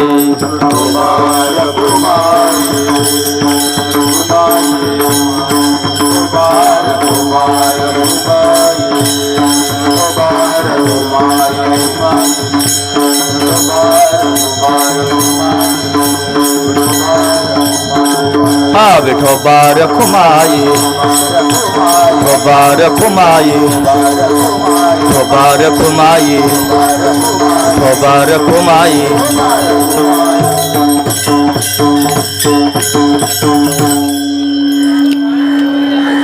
जगद्गुरु श्री संत तुकोबर यांचे वंशज प्रत्यक्ष आपल्या कीर्तनाकरिता आलेले आहेत. त्यांच्याबरोबर महाराज मंडळी आलेले आहेत. मोठी समाधानाची पर्वणी आहे. आज हरिदिनी आहे. हरिदिनीच्या पर्वणीमध्ये हरिकीर्तन आहे आणि या हरिकीर्तनामध्ये संतांची भेट आहे. माऊली महाराज समोर बसलेले आहेत. माझं कपाळच मोठं आहे आणि फार भाग्याचं आहे. एवढे महात्मे त्यांनी समोर दिसतात. हे प्रत्यक्ष ज्ञानोबराय तुकोबरायांचे रूपच आहेत. पण आपलं कीर्तन ऐकण्याकरिता जणू काही ज्ञानोबराय तुकोबरायच आलेत असं समजायला काय हरकत आहे. पण असे महात्मे या ठिकाणी आले. आपण त्यांचं अंतःकरणापासून स्वागत करूया. फार आनंदाची गोष्ट आहे. माझा मुद्दा सांगतो. तुकोबरायांनी आपल्या सगळ्यांकडे पाहिलं. आपले सगळ्यांचे चेहरे पाहिले. आपण बाहेरून जरी समाधानी दाखवित असलो तरी त्यांना कळालं हे सगळे आतून संसाराच्या दुःखानं दुःखी आहे. तुम्हाला कसं काय म्हणतो? तुम्हीच कबूल केलं मगाशी. मी काय करू? तुम्ही सगळेच म्हणले संसार दुःखाचा आहे, संसार दुःख देत असतो म्हणून तुम्ही दुःखी आहात हे त्यांना कळालं. मग दुःखाचं कारण शोधायला सुरुवात केली. मग त्याचं कारण कळालं की यांचं मन दुःखी झालेलं आहे. मन का दुःखी झालं असेल? मग त्याचं कारण शोधलं. मनाचा स्वभाव असा आहे चिंतन करणं, ध्यान करणं. हे मन ज्याचं ध्यान करतं तसंच होतं. म्हणून या सगळ्या लोकांच्या मनानं आत्तापर्यंत संसाराचं ध्यान केलेलं आहे आणि संसार दुःखरूप आहे म्हणून यांचं मन दुःखी झालेलं आहे. हा महत्त्वाचा विचार आहे. म्हणून सगळ्या लोकांना नियम सांगितला तुकोबरायांनी. हा स्पष्टपणे सांगितलं. ते म्हणले ज्याचे जया ध्यान त्याची होय त्याचे मन. म्हणून तुम्ही दुःखी आहात ना, मग माझं म्हणणं ऐका. तुकोबराय म्हणतात हा नियम सांगितला. जो मनानं ज्याचं ध्यान करतो त्याचं मन तसंच होतं म्हणून तुम्ही दुःखी झालेले आहात. मग आता परत एकदा मी तुम्हाला साधना सांगतो. ती साधना ऐका म्हणले. आधी त्यांनी आपल्याला पाहिलं, आपलं स्कॅनिंग करून घेतलं चांगलं आणि मग आपल्या आतलं बाहेरचं सगळं त्यांना कळालं. आणि कळाल्यानंतर यांना कशाची गरज आहे ती गरज पाहून अशा पद्धतीने सांगायला सुरुवात केली. ते म्हणले ऐका, तुम्हाला सुखाची गरज आहे. तुम्ही दुःखी झालेले आहात. मग तुम्हाला जर ती सुखरूपता जर प्राप्त करून घ्यायची असेल तर तुम्ही ज्याचं ध्यान करत आहात ते ध्यान करणं आधी बंद करा. ते सगळंची सगळं बाजूला करा आणि पांडुरंगाला दृढ धरा. पांडुरंग सुखरूप आहे. त्या पांडुरंगाचं ध्यान करा. जर तुम्ही त्याचं ध्यान कराल तर तुम्ही सुखी व्हाल. सुखरूप ऐसा दुजा कोणी सांगा माझ्या पांडुरंगा सारे खातो. माझ्या पांडुरंगासारखा दुसरा सुखरूप कोण आहे जगामध्ये? म्हणून तुम्हाला जर त्यांनी सुखी व्हायचं असलं तर ध्यान करावं लागेल. आणि कशाचं? जो सुखरूप आहे त्याचं. मग सुखरूप आहे परमात्मा. मग तुम्हाला ध्यान कोणाचं करावं लागेल? परमात्म्याचं. म्हणून परमात्म्याचं ध्यान करा. बाकीचं सगळं गबाळ असंच बाजूला करा. फार महत्वाचा विचार आहे. गबाळ धरलंय म्हणून त्रास आहे. गबाळ सोडून द्या, सुखी व्हाल. फार महत्वाचा मुद्दा आहे. कोणालाही महत्व देत फिरू नका. महत्व दिला की त्रास होतो. लोकांना महत्व देतो आपण. लोक काय म्हणतील? लोक आपले बापच आहेत. लोक आपले मालकच आहेत आणि ते काय म्हणतील? अरे कोण आहेत हे लोक? या लोकांना महत्व द्यायचं सगळ्यात आधी बंद करून टाका. लोकांना तुमच्या दृष्टीनं फार शाहजूक लोक. अरे स्वतःला समजाना आणि दुसऱ्याला चांगले उपदेश करण्याकरिता लोक निघतात. लोकांकडे लक्ष द्यायचं नाही. जर परमात्मा हवा असला तर परमात्म्याकडेच लक्ष द्यायचं. संसारातल्या गोष्टी प्राप्त करून घेण्याकरिता अट्टहास करत असाल अशी कोणती गोष्ट आहे संसारातली की जी त्यांनी खरोखर प्राप्त करून चिरकाळ टिकणारी आहे? अशी कोणतीच गोष्ट संसारातली चिरकाळ टिकणारी नाही. परमात्माच एक असा आहे की जो त्यांनी काल होता, आज आहे आणि उद्या पण राहणार आहे. सत्य तू विठ्ठला. विठ्ठलच सत्य आहे. त्याच्या वाचून त्यांनी दुसरं काही सत्य नाही. तो सत्य आहे. भागवतात त्याचं ध्यान केलं महाराज. हे जन्माद्यस्य यतोन वयादितरत चार्थेष्वभिज्ञस्वराट तेने ब्रह्महृदाय आदि कवयो मुह्यन्ति यत् सूर्या तेजो वारि मृदाम यथा विनिमयो यत्र त्रिसर्गो मृषा धामना स्वेन सदा निरस्त कुहकम सत्यम परम धीमहि. परमात्मा सत्य स्वरूप आहे. म्हणून सत्य परमात्म्याचं ध्यान जर केलं तर तुम्ही सत्य स्वरूपाला प्राप्त होऊन सुखी व्हाल. हा महत्वाचा विचार आहे. म्हणून अवघे सारा. अवघे शब्द वापरला म्हणजे काय काय सारायचं आहे? आता अवघं सारायचं. जे तुम्हाला डोळ्यासमोर दिसतं ते सगळं सारायचं. देवा वाचून बाकीचं सगळं सारा. कळालं का तुम्हाला? आता आपण पंढरीला आलो म्हणल्यावर हे मान्य तर करावं लागेल का? निदान घरी नका का करीना मान्य, पण ज्या अर्थी पंढरपुरात आलो त्या अर्थी पंढरपुरात तर मान्य करावं लागेल की नाही? बाकीचं सगळं बाजूला सारा आणि फक्त पांडुरंग दृढ धरा. लोक तसं करीत नाहीत. इथं आल्यानंतर सुद्धा आता इथं आल्यावर तरी निदान इथलं चिंतन करावं की नाही? खरं सांगा तुम्ही मला. अहो ते घरून निघाल्यापासून पंढरपुरापर्यंत येईपर्यंत त्यांचे फोन मोजायचे कॉल हिस्ट्रीमध्ये जाऊन. घरी किती फोन केले. 10 दिवसाची 12 दिवसाची वारी आपण करतो, त्याच्यात फक्त त्यांचे मोबाईल घ्यायचे आणि त्याच्यात कॉल हिस्ट्री तपासून पाहायची यांनी घरी किती फोन केले. अरे पंढरपूरच्या वाटेला गेल्यावर तरी पंढरपूरचं चिंतन करावं की नाही, का पंढरपूरच्या वाटेने पण घरचं चिंतन करायचं. म्हणजे हे कुठं गेले तरी चिंतन कोणाचं, घरचं. जसं पंढरपूरच्या रस्त्यानं घरचं चिंतन करतो ना, तसं घरी गेल्यावर निदान पंढरीचं केलं तरी कल्याण होईल. असंही करीत नाहीत लोक. म्हणून त्याने मला राग येऊ द्या मरू द्या, आला ताला पुढच्या बारीने म्हणते नको याचं कीर्तन ठेवायला, बावळटच आहे. मी बावळटच आहे खरोखर. हे बावळट झाल्याशिवाय जमतच नसतं मला. फार जर सज्जन सावपणा जर पोटात धारण केला तर मग फार त्रास सहन करावा लागतो. बावळट झाल्यावर काय, येडीला कोण चांगलं म्हणतं कोण वाईट म्हणतं, तिला काय करायचं त्याच्याशी काही म्हणा त्याने, आमचा स्वहिताचा धंदा असं त्याने होत असते. बावळट व्हा, सगळेच बावळट व्हा. जर बावळट झाले तर परमार्थाचा आनंद घेता येईल. नाही तर फार सज्जनपणानं जर लोकांमध्ये उभं राहण्याचा प्रयत्न केला तर फार तुमच्या कंडिशन तयार होतील आणि मग सगळ्यांच्या त्यांनी त्या कॅमेऱ्यात तुम्हाला बसवलं, सगळ्यांच्या कसाला उतरावं लागेल, तंतोतंत वागत राहावं लागेल. जळाले सगळे मेले एका जागेवर. हा सगळ्यात महत्त्व. म्हणून अवघे सारा सगळे बाजूला त्यांनी करून टाकायचे. एक पांडुरंग दृढ धरा. पांडुरंगाला दृढ धरल्याशिवाय आणि भगवंताच्या स्वरूपापर्यंत जाता यायचं नाही. म्हणून प्रकर्षानं तुकोबाराने सांगितलं म्हणून अवघे सारा. त्यातला अवघे शब्द काढायचं नाही. म्हणून सारा पांडुरंग दृढ धरा असं नाही म्हणले. म्हणून अवघे सारा पांडुरंग दृढ धरा. अवघे कोण? ज्याच्यामुळं तुम्हाला दुःख भोगावं लागतं ते सगळंची सगळं बाजूला सारा. आणि जो सुख देणारा परमात्मा आहे त्याला दृढ धरा. फार महत्त्वाचा विचार आहे. ठीक आहे म्हणले. आमचं मत तुम्हाला तुमचं मत आम्हाला चांगल्यापैकी पटलेलं आहे. आम्ही पण सुखरूप होण्याकरिता पांडुरंगाचं चिंतन करायला तयार आहोत. मग कुठं आहे पांडुरंग, कसा आहे पांडुरंग कळालं पाहिजे ना. त्याचं स्वरूप सांगा. आमच्या मनानं आम्ही त्याचं ध्यान करण्याकरिता तयार आहोत. तुम्ही फक्त सांगा तो पांडुरंग कसा आहे, तो पांडुरंग कुठं आहे, कोणत्या स्वरूपात आहे. असं सांगितलं की आमचं मन त्याच्यापर्यंत जाईन आणि अखंड त्याचं ध्यान करीन. म्हणून महाराज त्या पांडुरंगाची खून वर्णन करून सांगतात. समखून जाचे पाय, समखून जाचे पाय, समखून जाचे पाय,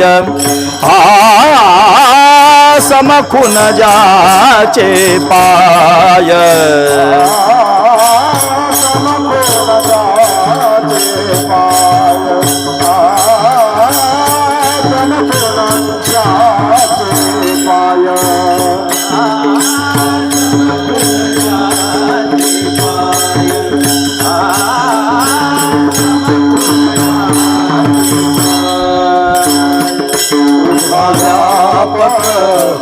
विटेठाय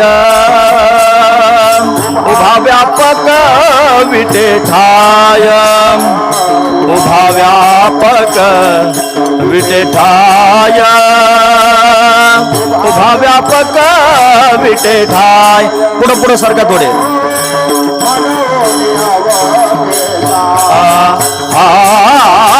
मनवोनी अवघे सारा,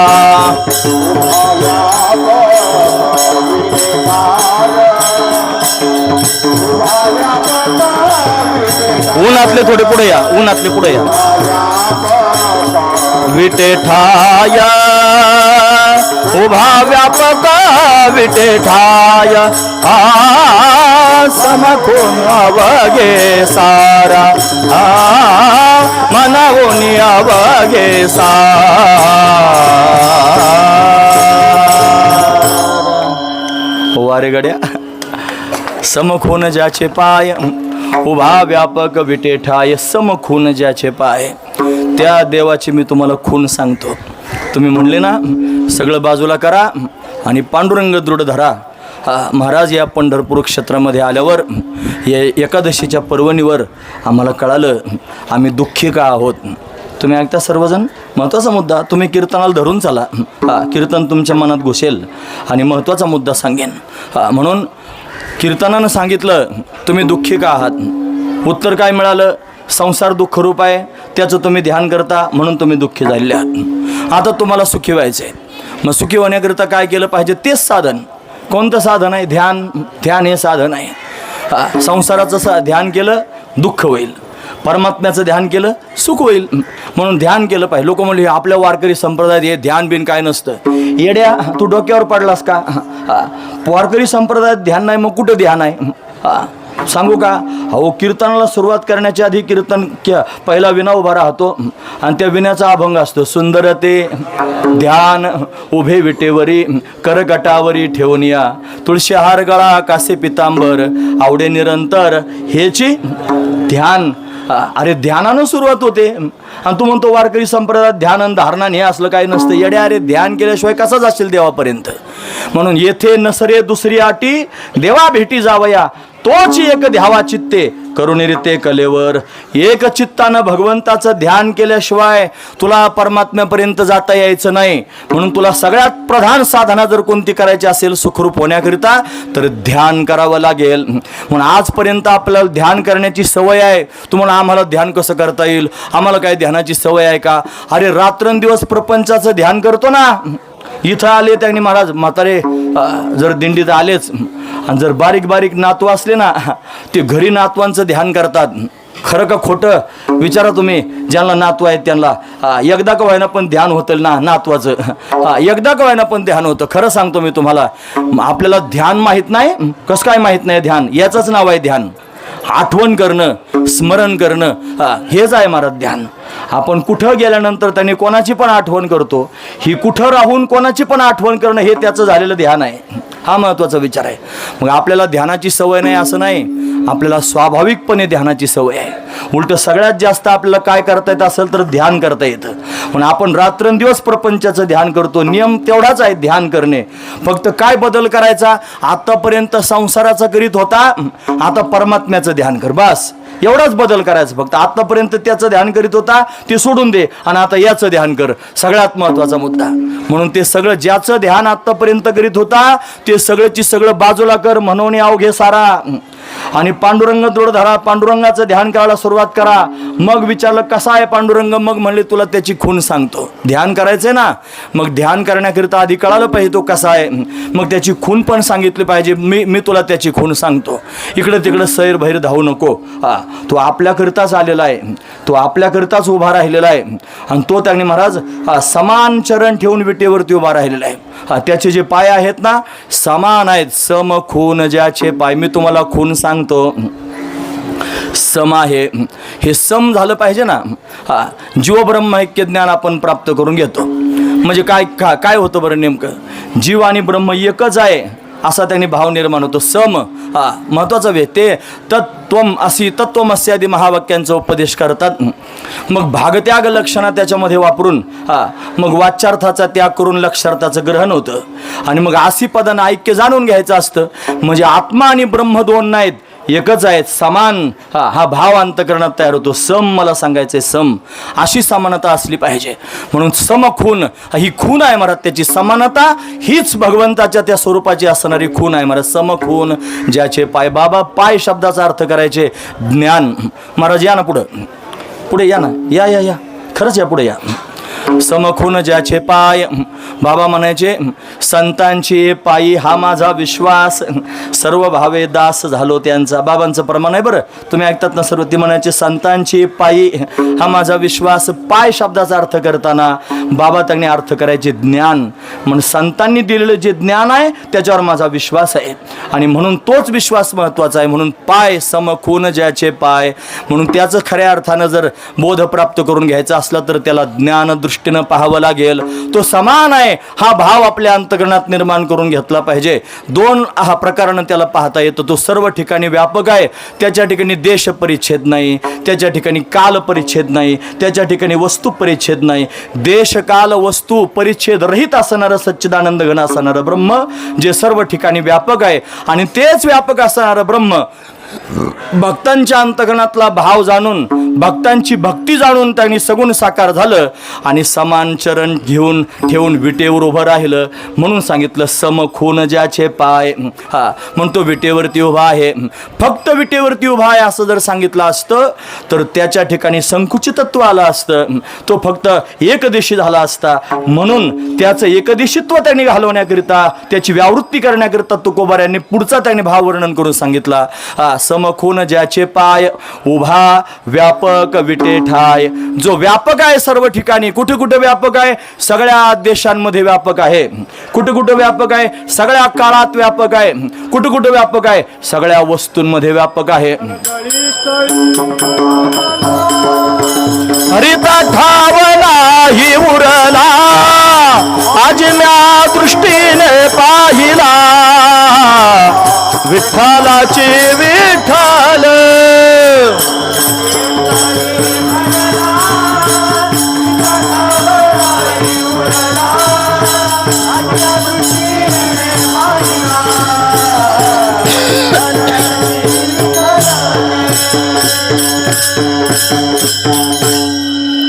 विठ्ठल जळीस्थळी भरला रीता ठाव नाही उरला आज म्या दृष्टीने पाहिला विठ्ठलची विठ्ठल. सर्व ठिकाणी परमात्मा व्यापक आहे.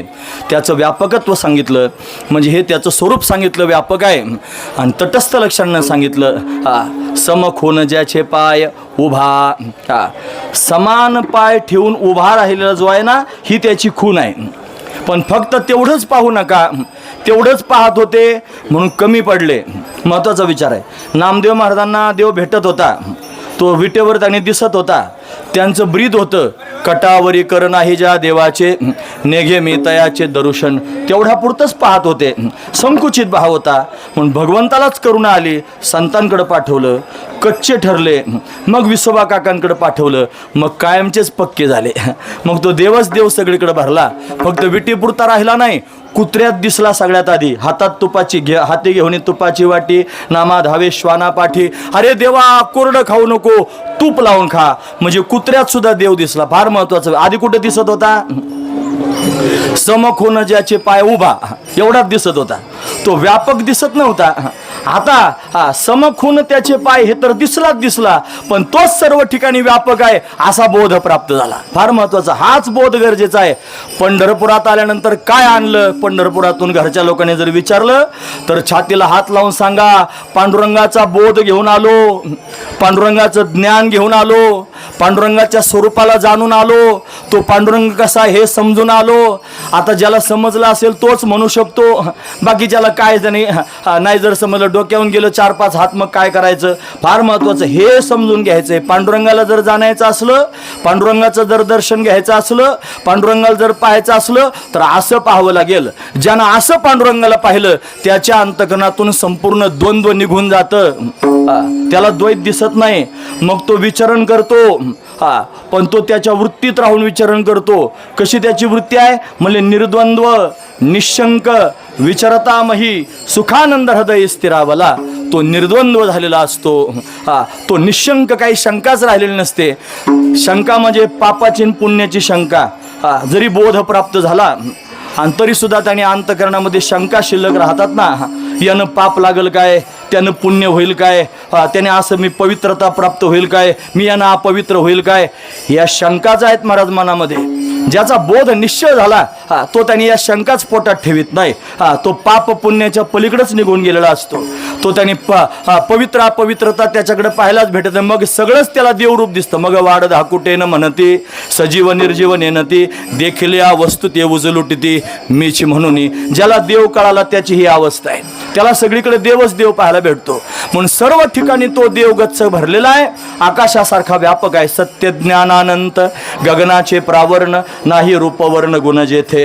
तो हारे श्रीहरी पाहिला डोळे भरी पाहता पाहणे दुरी सारोनिया. जो सत्य आहे, जो अनंत आहे, जो ज्ञान स्वरूप आहे, आकाशासारखा व्यापक आहे, तो डोळे भरून पाहिला हे म्हणण्याचं तात्पर्य आहे. मग दोन्हींचा समन्वय तुकोबाऱ्यांनी एकत्रच करून टाकला. ते म्हणले समखून ज्याचे पाय उभा व्यापक विटे ठाय. विटेवर समान चरण ठेवून जो उभा आहे तो सर्व ठिकाणी व्यापक आहे असा पत्ता सांगून टाकला. मग तुम्हाला जर पांडुरंगाला भेटायचं असलं तर कुठं जावं लागेल? झोपले का? आता एवढं ऐकलं ना सगळं. आता मला सांगा, तुम्हाला जर पांडुरंगाला भेटायचं असलं तर कुठं जावं लागेल? हा, मोठ्याने म्हणा. हा, सगळीकडे परमात्मा आहे. आता कुठं जावं लागेल का? जावं लागणार नाही. का? तर त्यांनी खून सांगितली. उभा व्यापक, तो सर्व ठिकाणी व्यापक आहे. सर्व चराचरामध्ये परमात्मा गच्च भरलेला आहे. मग देव जर पाहायचं असलं तर खून सांगितले. समान चरण ठेवून तो विटेवर उभा आहे, ही पण त्याची खूनच आहे. आणि तो सर्व ठिकाणी व्यापक रूपानं गच्च भरलेला आहे, ही पण त्याची. विठ्ठल विस्तारला जनी सप्तही पाताळे भरुनी, विठ्ठल व्यापक त्रिभुवनी, विठ्ठल मुनी मानसी. विठ्ठलच सर्वत्र त्यांनी गच्च लावेला चाळा विश्व विठ्ठले, म्हणून चाळाच लावला विठ्ठलानं, सगळीकडे विठ्ठलच गच्च भरला. आता विठ्ठला वाचून काही शिल्लक राहिलं नाही. खून सांगितली, खून. मग आता तुम्हाला काय साधना करायची? ऐकता ना तुम्ही सगळे? काय साधना सांगितली अभंगातून मगापासून आपण ऐकतो? कोणती साधना करायची? ध्यान करायचं, बरोबर आहे की नाही? मग आता किती प्रकारचं ध्यान करावं लागेल तुम्हाला? खून सांगितली ना, किती प्रकारची खून सांगितली? 2 प्रकारची सांगितली. एक तर विटेवर समान चरण ठेवून उभा आहे, ही पण त्याची खून आहे. आणि दुसरी, तो सर्व चराचरामध्ये व्यापक आहे, ही पण त्याची खून आहे. मग तुम्हाला काय करायचंय? ध्यान करायचंय. कसं करणार? घरी असल्यानंतर सगळ्या ठिकाणी पाहून त्याचं ध्यान करणार आणि त्याच्यातून वेळ काढून त्याचं भजन करत करत पंढरपूरला येणार. आणि आता कुठं पाहणार? आता विटेवर पाहणार. विटेवर पाहिलं तरी तोच, आणि सगळ्या चराचरात पाहिलं तरी तोच. म्हणजे तो सगळीकडे जर गच्च भरलेला आहे, तर ध्यान करण्याकरिता कुठं लांब जायचं का? म्हणून ठाईचं वैसोनी करा एक चित्त. राहो तेथे माझी हरी,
समचरण दृष्टी विटेवरी साजरी, तेथे माझी हरी वृत्ती राहो. 2 प्रकारचं ध्यान सांगितलं ना. म्हणून समांचरण विटेवर ठेवून परमात्मा उभा आहे, तिथं माझी वृत्ती लागावी, हे पण भगवंताचं ध्यानच आहे. मग हे जर ध्यान आहे, मग ते खोटं आहे का? विठ्ठल जळीस्थळी भरला, ते पण खरंच आहे. विठ्ठल विस्तारला ज्यांनी खोटं आहे का? ते पण खरंच आहे. तुम्हाला ध्यान करायचं आहे ना, कोणत्याही रीतीनं करा. समांचरण भगवंताचे पाहून त्याचं ध्यान करा. तोच परमात्मा चराचरात गच्च भरलेला आहे, असं त्याचं ध्यान करा. कारण जो ज्ञान संपन्न झालेला महात्मा असतो ना, त्याची वृत्तीच कशी असते सांगितलं. बहुनाम जन्मानाम अंते ज्ञानवान माम प्रपद्यते, वासुदेव सर्वमिती समहात्मा सुदुर्लभा. म्हणून सर्व ठिकाणी तो गच्च, हे समस्त हे श्री वासुदेवो, ऐसा प्रतितिरसाचा ओतला भावो, म्हणून भक्ता माझी रावो, ज्ञानी आहे तोची. म्हणून ज्ञानी तोच आहे. ज्ञान सर्वात श्रेष्ठ आहे. पण जसं ज्ञान सर्वात श्रेष्ठ आहे, त्या ज्ञानापेक्षा श्रेष्ठ गोष्ट सांगितली. महाराज म्हणतात श्रेयो हि ज्ञानमभ्यासाच ज्ञानात ध्यान विशिष्यते. म्हणून ध्यान महत्वाचं आहे. म्हणून ज्ञानापेक्षा ध्यान महत्वाचं सांगितलं. तुम्हाला आता इथं काय झालं? परमात्म्याचं ज्ञान झालं. आता तुम्हाला त्याचं काय करायचंय? ध्यान करायचंय. मग समांचरण विटेवर आहे, त्याचं ध्यान करा. नाहीतर घरी असताना तो चराचरात गच्च भरलेला आहे, त्याचं ध्यान करा. कसंही ध्यान केलं तरी ध्यान कोणाचं होईल? पांडुरंगाचं. आणि पांडुरंग कसा आहे? सुखरूप आहे. मग त्याचं ध्यान केल्यानंतर तुम्ही कशी व्हाल? सुखी व्हाल. प्रश्नच मिटून गेला, हे की नाही? इतकं सोपं आहे. भगवंताचं ध्यान केलं आपाप सुखी व्हाल. मग इथं त्याने भगवान विटेवरती उभा आहे असं ध्यान करा आणि तोच परमात्मा चराचरात गच्च भरलेला आहे असं ध्यान करा. म्हणजे तुम्ही काही बाता मारायला लागले, तो इथं उभा म्हणता, तुम्ही तिकडं सगळीकडे व्यापक आहे म्हणता, असं कसं काय होऊ शकतं? म्हणले तुम्हाला माहीत नाही त्याचं स्वरूप मी सांगतो असं नाही, हे वेदशास्त्राने सांगितलं. वेदातल्या श्रुती म्हणतात अनोरणीयान महतो मह्यान आत्मस्य जंतुर निहतो गुहायाम तमक्रतु पश्यति वित शोका धातू प्रसादान महिमान आत्मन. तो परमात्मा अनुरिनहून सूक्ष्म आहे आणि तो परमात्मा व्यापकाहून व्यापक आहे. हा सर्व ठिकाणी जो व्यापक आहे तो परमात्माचा आहे, जो सर्वात सूक्ष्म आहे तो परमात्माचा आहे. म्हणून सर्व ठिकाणी परमात्माच परमात्मा आहे. म्हणून त्या परमात्म्याविषयी सांगत असताना तुम्हाला विशेष रूपाने अंतःकरणामध्ये तो भाव दृढ करण्याकरिता जगद्गुरु तुकोबरायांनी अभंगाच्या शेवटच्या चरणात त्याचं वर्णन करून सांगितलंय. तुका म्हणे भावे न भाव तुका म्हणे न भाव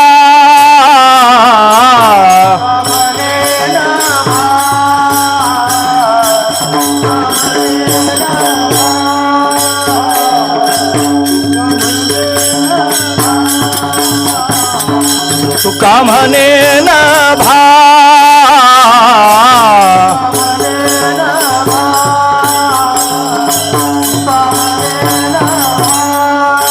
परतानु चाही गाभा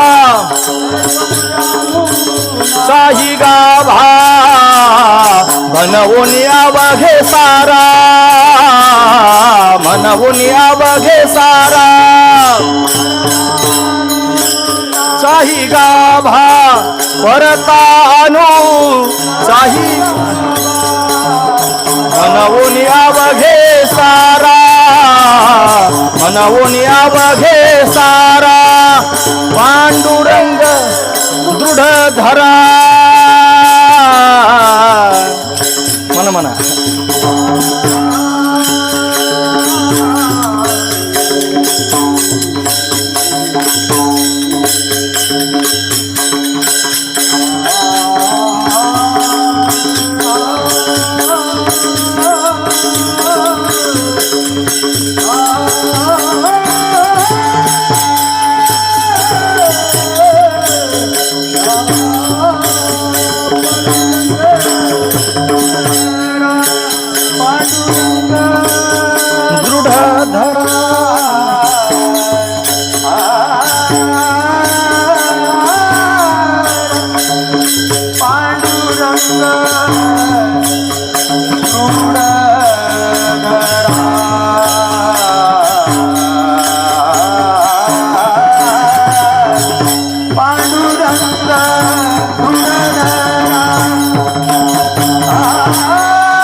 विटेवर पण उभा राहिला म्हणता आणि व्यापक आहे असं पण म्हणता.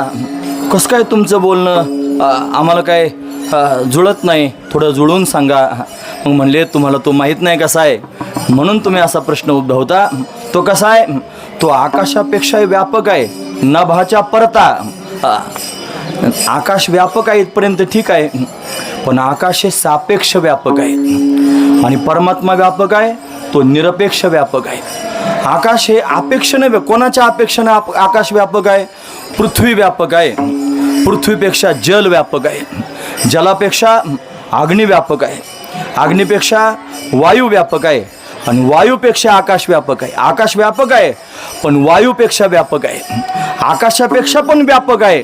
काही गोष्टी आपल्याला त्या माहीत नाहीत, म्हणून उदाहरण ते द्यावं लागतं जे आपल्या माहितीतलं असलं पाहिजे. पण आपल्याला व्यापकामध्ये सगळ्यात व्यापक कोण माहिती आहे? आकाश. म्हणून आकाशाचं उदाहरण दिलं. आकाशापेक्षा प्रकृती व्यापक आहे आणि प्रकृतीपेक्षा परमात्मा व्यापक आहे. परमात्म्यापेक्षा कोणीच व्यापक नाही, परमात्मा निरपेक्ष व्यापक आहे. असं व्यापकत्व परमात्म्याचं आहे. म्हणून आकाशापेक्षाही व्यापक आहेत. तुका म्हणे नभा परता असं जोडून घ्यायचं. आणि अणुचाही गाभा, जो परमात्मा, जो विठ्ठल आपण ज्याचं चिंतन करतो आहोत, ज्या परमात्म्याला आपण पाहण्याकरिता, भेटण्याकरिता, त्याचं ऐकण्याकरिता आलेलो आहोत, तो आकाशापेक्षा व्यापक आहे आणि अणुपेक्षा सुद्धा सूक्ष्म आहे. हा महत्त्वाचा, म्हणजे तो सर्व ठिकाणी गच्च भरलेला आहे. आपण मगाच पाहिलं तो सर्व देशात, कालात आणि वस्तूमध्ये आहे. आणि असा असणारा परमात्मा विटेवरती उभा राहिलेला आहे. तो हा रे श्री हरी, पाहिला डोळे भरी, पाहता पाहणे दुरी सारोणे, किंवा आनंदाद्वय नित्य निरामय, जे का निज ध्येय योगी यांचे, ते हे समचरण साजरे विटेवरी, पहा भीमातिरी विठ्ठल रूप. म्हणून ते हे म्हणत असताना, तो हा म्हणत असताना, तीही म्हणत असताना, हे जे शब्द त्यांनी वापरले जातात ना, ते सांगण्याकरिता त्यांनी मला दोन भाव, एक स्वरूप लक्षण आणि एक तटस्थ लक्षण. स्वरूपानं जो असा आहे तोच तटस्थ लक्षणानं असा उभा राहिलेला आहे. एक फक्त प्रश्न उभा करतो आणि थांबतो. एखादा म्हणेल, जर बारीक ऐकत असेल तर त्याच्या मनात त्यांनी भाव निर्माण होईल. तो म्हणतो की परमात्मा सर्व ठिकाणी व्यापक आहे, चराचरात गच्च भरलेला आहे, विठ्ठल जळीस्थळी भरला. मग सगळ्या ठिकाणी जर परमात्माच गच्च भरलेला आहे, मग अवघे सारा म्हणायचं काय काम आहे? तुम्ही ऐकतात की नाही सर्वजण? बघा, तुम्हाला प्रश्न पडतो का मनातली मनात? ते काय म्हणले? मनवणे अवघे सारा, पांडुरंग दृढ धरा. म्हणजे पांडुरंग वेगळा आणि त्याच्या व्यतिरिक्त अवघं वेगळं. पांडुरंगाला दृढ धरायचं आणि बाकीचं बाजूला करायचं, बरोबर आहे की नाही? आणि आतापर्यंत काय बोंब मारून सांगत होता? विठ्ठल सर्व जळास्थळात भरला. मग सगळ्या ठिकाणी जर देश काल वस्तूमध्ये परमात्मा गच्च भरलेला आहे, मग बाजूला कोणाला सारायचं? आहे की नाही? शंका महत्वाची आहे. एवढं सांगून थांबतो. ऐकायचं का तुम्हाला? लक्षपूर्वक ऐका. मग काय बाजूला सारायचं? अरे, देवा वाचून दुसरं काहीच नाही, देवा वाचून दुसरं काहीच नाही, हे तुम्हाला कळत नाही. नाही कळालं? देवा वाचून दुसरं काहीच नाही हे तुम्हाला कळत. मी प्रश्न विचारत होतो, बाबा प्रश्न विचारायचे. बरं, बाबा म्हणायचे, सांगा जगात देव आहे का देवात जग आहे? प्रश्न काय? जगात देव आहे का देवात जग आहे? काय म्हणायचं? देवात जग आहे. अजून जगात देव आहे. असंच तुम्ही जसं म्हणता असं बाबा म्हणू द्यायचे सगळ्या लोकांना 2 मिनटं. आणि सगळं म्हणून झाल्यानंतर ते म्हणायचे, दोघांचे पण उत्तर बरोबर आहेत. जगात देव आहे हे उत्तर बरोबर आहे, देवात जग आहे हे उत्तर बरोबर आहे, पण तिसरं उत्तर मला माहिती आहे. काय उत्तर आहे? जगच देव आहे. सगळं जगच देव आहे, देवाचून काही नाहीच महाराज. जगात देव आहे इथपर्यंत ठीक आहे, देवात जग आहे हे पण ठीक आहे, पण त्याच्यापेक्षा महत्त्वाचं जगच देव आहे. पण जगच देव आहे तरी सुद्धा आपल्याला दिसतं का? नाही. कळालं की नाही? म्हणता येतं विठ्ठल जळीस्थळी भरला, सगळे म्हणतात की नाही? पण सगळे जर म्हणतात प्रमाण, चाल लावून मला प्रमाण म्हणता येतं, मी चाली बदलू म्हणतो, हे सगळं मला त्याने म्हणता येतं, पण मला विठ्ठल सगळ्या चराचरात दिसतो का? का नाही दिसत? त्याचं कारण विठ्ठल असून विठ्ठल दिसत नाही. म्हणजे मला काय झालेलं आहे? भ्रम झालेला आहे, भ्रम. बांधकाम करण्याकरिता वाळू आणली, चांगली वाळू त्यांनी रिचवली आणि त्याच्याबरोबर शिंपला पण आला आणि तो त्यांनी चांदीसारखा चमकायला लागला, बरोबर?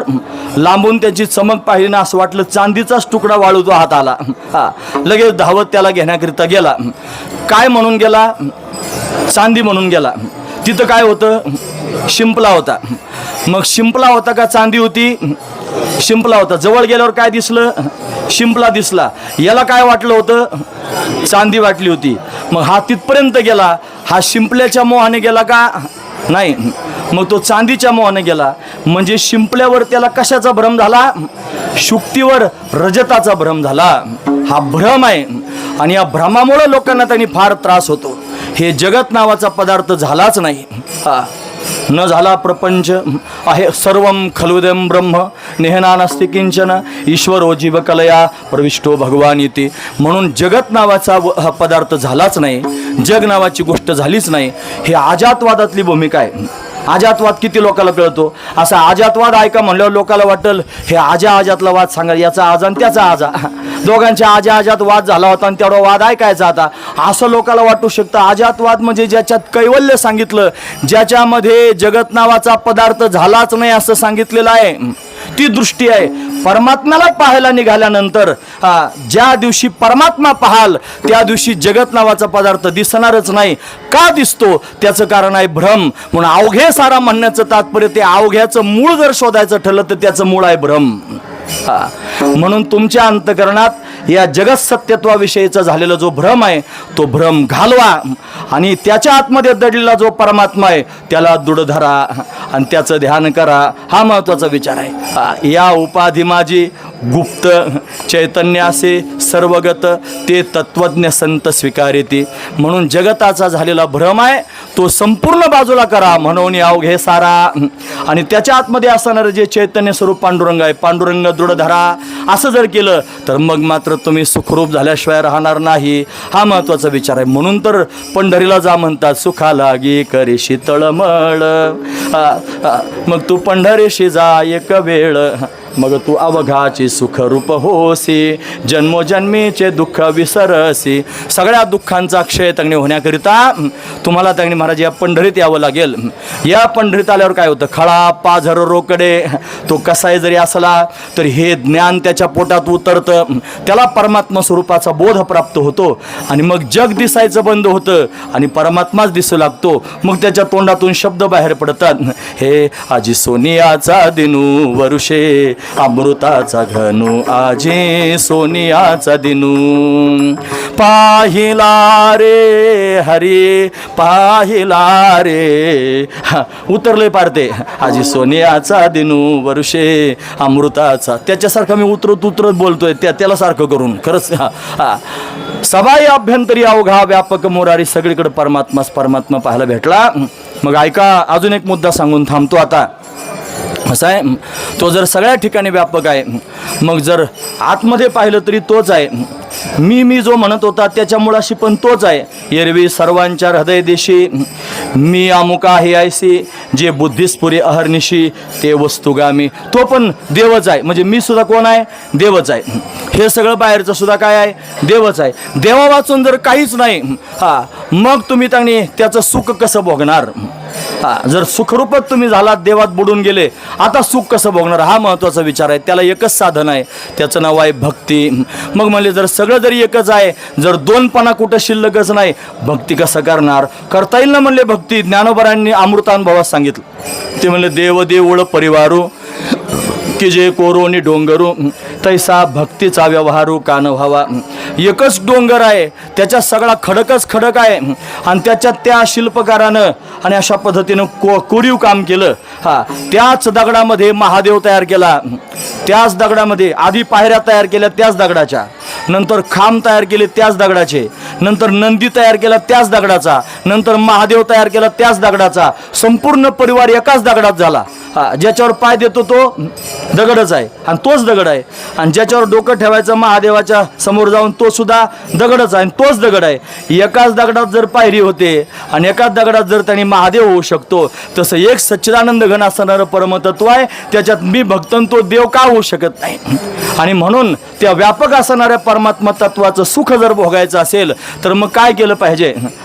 मग मात्र त्याची भक्ती केली पाहिजे. म्हणजे काय केलं पाहिजे? वारकरी झालं पाहिजे. मग काय केलं पाहिजे? पंढरीला आलं पाहिजे. पंढरीला आल्यावर काय केलं पाहिजे? पांडुरंगाचं पांडुरंगाचं दर्शन घेतलं पाहिजे. कसा आहे तो पांडुरंग? म्हणजे समखून ज्याचे पाय उभा राहिलेला आहे त्याला पाहिलं पाहिजे. समचरण सरोजम सांद्र नीलांबुदाभम जगननिहित पानिम मंडनम मंडनानाम तरुण तुलसीमाला कंधरम कंजनेत्रम सदय धवलहासम विठ्ठलम चिंतयामी. असा विठ्ठल पाहायला पाहिजे. अतिशय सुंदर आहे, सावळा सुकुमार आहे, कर्दळीच्या गाभ्या समान त्याचे चरण आहेत, एवढे कोमल आहेत, काय वर्णन करून सांगावं. नायकिनीला फार कोमलतेचा सौंदर्याचा अभिमान झाला होता. देवाच्या दर्शनाकरिता आली, देवाच्या पायाला बोट लावलं की खड्डं पडलं, एवढे कोमल भगवंताचे चरण आहेत महाराज. कर्दळीच्या गाभ्या समान आहेत, अशी नख त्यांनी स्फटिकासारखे दैदिप्यमान आहेत. तोंड पाहिलं तर स्वतःचं तोंड सुद्धा त्या नखांमध्ये दिसल, असे भगवंताचे नख आहेत. त्याच्या चरणामध्ये त्यानं नुपुर धारण केलेली आहेत. नुपुर म्हणजे पैंजण, त्याचा नाद गगनाला भिडतोय. चरणीची नुपुरे वाकी गरजती नभा असे त्याच्या पायातले पैंजण आहेत. त्यानं पिवळा पितांबर धारण केलं. तडिद्वाससम नीलमेघावभासम असं त्याचं वर्णन त्यांनी केलेलं आहे. अतिशय सुंदर असणारा हा भगवान. तडित म्हणजे वीज, वीज जशी चमकते ना, वास म्हणजे वस्त्र, त्याचं वस्त्र असं चमकणार आहे. तो पिवळा पितांबर त्यांनी धारण करून अशा पद्धतीने उभा आहे. त्याची कंबर त्यांनी सिंहासारखी लवचिक आहे. त्यानं 2 हात कमरेवर अशा पद्धतीने ठेवलेले आहेत. एका हातामध्ये शंख आहे, एका हातामध्ये पद्म आहे. त्याचं उदर त्रिवलीनं युक्त आहे. त्याची नाभी अतिशय सखोल आहे. ही नाभी म्हणजे ब्रह्मदेवाचं जन्मस्थान आहे. त्याच्यातून कमळ प्रगट झालं आणि त्याच्यातून ब्रह्मदेवाचं प्राकट्य झालं. अशी भगवंताची सखोल असणारी नाभी. तो परमात्मा विटेवर उभा आहे. त्याचं वक्षस्थळ मोठं विस्तीर्ण आहे. त्याच्या छातीवर ब्राह्मणानं मारलेला पायाचा ठसा श्रीवत्सलांछन अतिशय सुंदर शोभून दिसत आहे. त्याच्या गळ्यामध्ये तुलसी माला, कमलपुष्पांच्या माला, त्यानं वैजयंती माला धारण केलेली आहे. त्यानं शेला अशा पद्धतीने गळ्यात घातलेला आहे. आणि सुंदर असणारा हा भगवान, त्याचा कंठ शंखासारखा सुंदर आहे. त्याच्यामध्ये कौस्तुभ मणी धारण केलेला आहे. समुद्र मंथनातून जो मणी प्रगट झाला आणि भगवंतानं सर्वांना एवढं ऐश्वर दिलं म्हणून सगळ्यांनी कृतज्ञतापूर्वक भगवंताला कौस्तुभ मणी दिला. तो त्यानं कंठात धारण केलेला आहे. त्याच्या मुखकमलाची आभा काही आगळी वेगळीच आहे. त्याची हनवटी अतिशय मोहक आहे. त्याची कपोल म्हणजे गाल अतिशय दिव्य आहेत. त्याची नासिका म्हणजे नाक सरळ आहे. त्याच्या भोया धनुष्याकृती आहेत. त्याचे डोळे कमला समान आनंददायक आहेत. उंच असणारं कपाळ पांडुरंगाचं आहे. त्याच्यावर त्याने मलयागिरी चंदन लावलेलं आहे. केशराची उटी दिलेली आहे. त्याच्या आवडीचा बुक्का त्यानं कपाळाला लावलेला आहे. त्याच्या मस्तकावर सोनेरी रंगाचे कुरडे केस आहेत. महादेवाला मस्तकावर धारण केलेला आहे. त्याच्यावर मोर मुकुट धारण केलेला आहे. अतिशय सुंदर असणारे त्याचे कान सगळ्यांचे गारहाणे ऐकण्याकरिता तत्पर आहेत. त्या कानामध्ये मकराकार कुंडले घातलेली आहेत. त्याचे ओठ कुंदर फुलासारखे लाल आहेत. त्याचे दात रत्नांची उळी ठेवल्यासारखे सुंदर दिसत आहेत. तो स्मित अशा पद्धतीने भक्तांकडे पाहून हास्य करतो आहे. कमरेवर हात देऊन उभा आहे. तो भक्तांना सांगण्याकरिता उभा आहे. प्रमाणम भवाब्धेरिदम मामकानाम नितंबकराभ्याम धृतो येन तस्माद. तो त्यांनी 2 हात कमरेवर ठेवून शंकराचार्य वर्णन करून सांगतात. आपल्या भक्तांना सांगतो, माझ्या भक्तांकरता हा भवसमुद्र फक्त कमरे एवढाच आहे. म्हणून भक्ता भवलक्षण जघन प्रमाण दावितो असा असणारा हा परमात्मा विटेवरती उभा आहे आणि आपल्याकरता उभा आहे. कसा म्हणे समखून ज्याचे पाय उभा, असा समान खून त्याची दाखवतात. समान चरण आहेत. तो त्यांनी विटेवरती उभा राहिलेला आहे. जो सर्व ठिकाणी व्यापक असणारा परमात्मा समान चरण अशा पद्धतीने ठेवून विटेवरती उभा राहिलेला आहे. आणि त्याच्या चरणांचं ध्यान आपण करावं. आणि असं जर आपण त्याचं ध्यान केलं तर तो परमात्मा आपल्या अंतःकरणामध्ये घर करून बसेल. आणि परमात्म्याचं ध्यान करता करता तो परमात्मा जर हृदयामध्ये साठवला गेला तर मग मात्र त्यांनी महाराज मनच सुखरूप होऊन जाईल. आणि मग आता त्यांनी मग त्या सुखाचं काय त्यांनी चिंतन मांडावं. सर्वत्र सुखरूपताच अशा पद्धतीने अनुभवाला येईल. सुखाच्या समुद्रात त्यांनी महाराज सुखाच्या व्यवहारे सुखलाभ झाला अशी अवस्था त्याला अशा पद्धतीनं प्राप्त होईल. ती पांडुरंगाच्या चिंतनानं होईल. म्हणून आपण या पंढरपुरातून काय शिकायचंय तर भगवंताचं असं ध्यान करायचं शिकायचंय. म्हणून मला वाटतं माझ्या शब्दांबरोबर प्रवास करून तुम्ही पांडुरंगाचं ध्यान केलं असेल आणि असं ध्यान करून भगवत रूप होण्याकरिता अट्टहास आहे. म्हणून तुकोबर या अभंगाच्या माध्यमातून प्रकर्षानं सर्वांना सांगतात, मनोनी अवघे सारा. जो भ्रम तुम्हाला झालेला आहे तो भ्रम दूर करा. आणि त्याच्यात पांडुरंग गच्च भरलाय. पांडुरंग दृढ धरा. त्याला जर त्यांनी धरलं तुमचं कल्याण झाल्याशिवाय राहणार नाही. मग कोणी कोणी असं पांडुरंगाला अंतःकरणात दृढ धारण केलं असं म्हणजे आता सांगितलं असं माहिती आहे तुम्हाला? सांगू? हे ज्ञानेश्वर माऊली महाराज, ज्ञानेश्वर माऊली, ज्ञानराज माऊली तुकाराम.